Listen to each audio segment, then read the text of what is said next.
Top quality और consistent performance के लिए सिर्फ सिल्वर पंप्स। टॉप क्वालिटी और कंसिस्टेंट परफॉर्मेंस के लिए सिर्फ सिल्वर पंप्स, नाम याद रखना। माजलगाव मतदारसंघाचे आमदार प्रकाश दादा सोळंके आपल्या सोबत आहेत। दादा, माजलगावमधील जे नाफेडचं खरेदी केंद्र आहे, सोयाबीन खरेदी केंद्र, त्याची मुदत 6 तारखेला संपली होती, परंतु गेल्या 8 दिवसापासून जे शेतकरी आहेत त्या ठिकाणी सोयाबीन घेऊन आलेले आहेत, त्यांच्या रागा लागल्या वाहनांच्या। तुम्ही सांगताय ती वस्तुस्थिती आहे। ती मुदत नाफेडनी 6 तारखेपर्यंत सुरुवातीला जाहीर केली होती, परंतु अद्यापही खूप मोठ्या प्रमाणात शेतकऱ्याकडं सोयाबीन त्यांच्या घरामध्ये शेतामध्ये पडून आहे। आणि म्हणून यावेळी जेव्हा पालकमंत्र्यांनी DPDCची मीटिंग घेतली, त्याच मीटिंगमध्ये मी त्यांना विनंती केली होती की किमान 28 फेब्रुवारी अखेर ही मुदत नाफेडनी वाढवावी, जेणेकरून जास्तीत जास्त शेतकऱ्यांना त्यांचं सोयाबीन हे हमीच्या भावाने नाफेडला विकता येईल। आज ओपन मार्केटमध्ये जर सोयाबीन विकायचं झालं तर 3800 ते 3900 रुपये फक्त दर आहे। प्रचंड प्रमाणात शेतकऱ्याचं नुकसान होत आहे।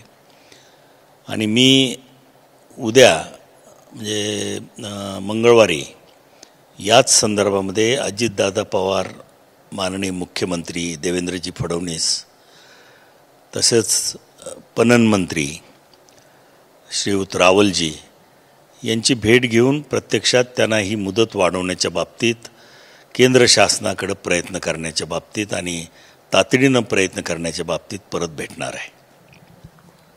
स्वर्गीय संतोष देशमुख, सरपंच संतोष देशमुख यांच्या खुनाला, हत्येला जवळपास 2 महिने पूर्ण झालेत, 60 दिवस पूर्ण झालेत, परंतु अद्यापही आरोपी एक जो आहे तो फरार आहे।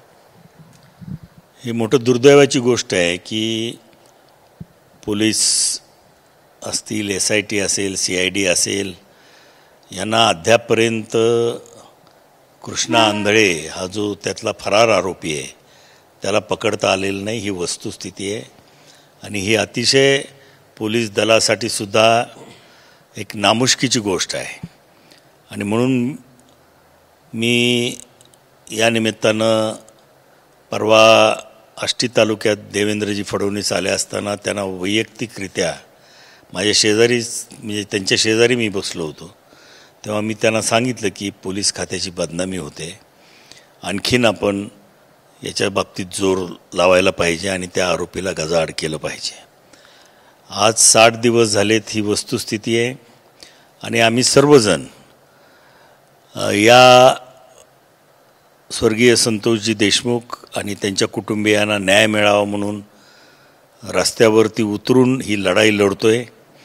या ठिकाणी देवेंद्रजी फडणवीस यांनी 3 ते 6 महिन्यात हा तपास पूर्ण करून आरोपींना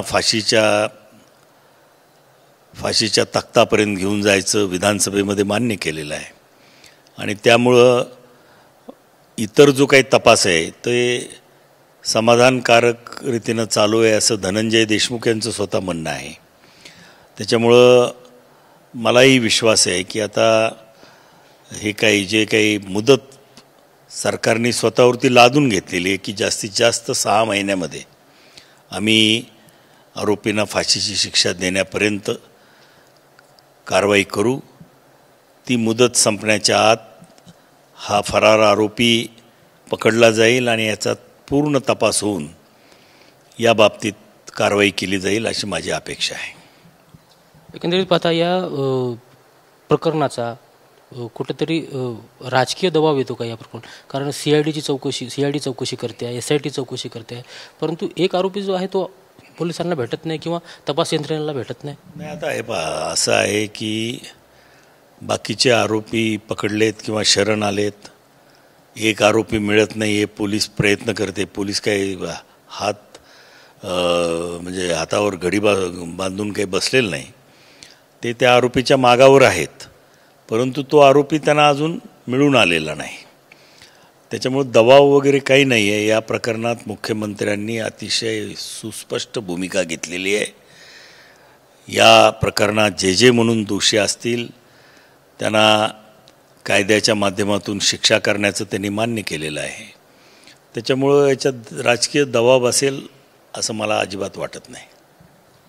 हे प्रकरण असो किंवा पीक विमा घोटाळा असो किंवा जे शेतीचे अवजार आहेत, मंत्री धनंजय मुंडे यांच्यावर भ्रष्टाचार केल्याचा आरोप होतो आहे आणि कुठेतरी या प्रकरणाचा सुद्धा जे आरोपी आहेत ते त्यांच्या संपर्कात आहेत असा आरोप होतो आहे आणि एकंदरीत सर्व चित्र पाहता धनंजय मुंडे यांनी राजीनामा द्यावा ही मागणी जोर धरते आहे. नाही, मी तर मोर्चामध्ये माझी भूमिका स्पष्ट केली होती की वाल्मिक कराड आणि हे जे काही आरोपी खंडणीच्या आणि खुनाच्या गुन्ह्यामध्ये आहेत ते निश्चितच धनंजयजी मुंडे साहेब यांच्या जवळचे आहेत, त्यांच्या विश्वासातील आहेत आणि म्हणून जनतेच्या मनात कुठलाही संशय राहू नये म्हणून हा तपास पूर्ण होईपर्यंत त्यांनी मंत्रिपदाचा त्याग करावा आणि तपासानंतर त्यांनी परत मंत्रिपद घ्यावं ही माझी स्पष्ट भूमिका आहे. त्याच्यामध्ये काही नाही की लोकांच्या मनात विनाकारण संशय येतो आहे. ते मंत्रिपदावर आहेत आणि म्हणून तेच काहीतरी दबाव आणत असतील असा संशय लोकांच्या मनात निर्माण झालेला आहे. तो दुर्दैवी आहे आणि म्हणूनच मी ती मागणी केली होती. परंतु आता याच्या बाबतीत मी अधिक काही न बोलता याच्या बाबतीत आमचे नेते अजितदादा पवार आणि मुख्यमंत्री देवेंद्र फडणवीस याच्या बाबतीत योग्य तो निर्णय घेतील अशी माझी अपेक्षा आहे. नक्कीच. तर हे होते प्रकाशदादा सोळंके, स्वर्गीय संतोष देशमुख यांच्या हत्या प्रकरणातील जे आरोपी आहेत. जे तपास यंत्रणा आहे त्या यंत्रणेवर कुठेतरी मंत्री असल्याचा धनंजय मुंडे यांचा दबाव होत असल्याचा आरोप होते. त्यामुळे कुठेतरी धनंजय मुंडे यांनी आपल्या मंत्रिपदाचा तपास होईपर्यंत राजीनामा द्यावा अशी जी भूमिका आहे किंवा त्यांचं म्हणणं आहे ते प्रकाशदादा सोळंके यांनी व्यक्त केलेलं आहे. कॅमेरामॅन आप्पासाहेब मोहरकरसह मी यशपाल भोसले, TV9 मराठी, माजलगाव, बीड.